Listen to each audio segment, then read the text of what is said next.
Welcome, today I'll show you how to customize your quick launch into a Samsung Galaxy A04s. First of all, open your settings, then scroll down and choose Advanced Features option. Here go into Side Key option, and here firstly need to activate your double press option here, and now from the list choose your option, maybe Quick Launch Camera or Open Up. Let's try our Open Up option, tap, and here we can change, from the list we can choose our application, maybe YouTube will be nice. Okay, let's try double press our power key, and how you can see YouTube is open.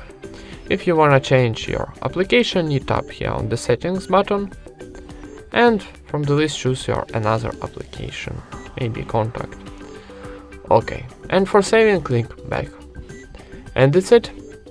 Thank you for watching, leave thumbs up and subscribe to our channel.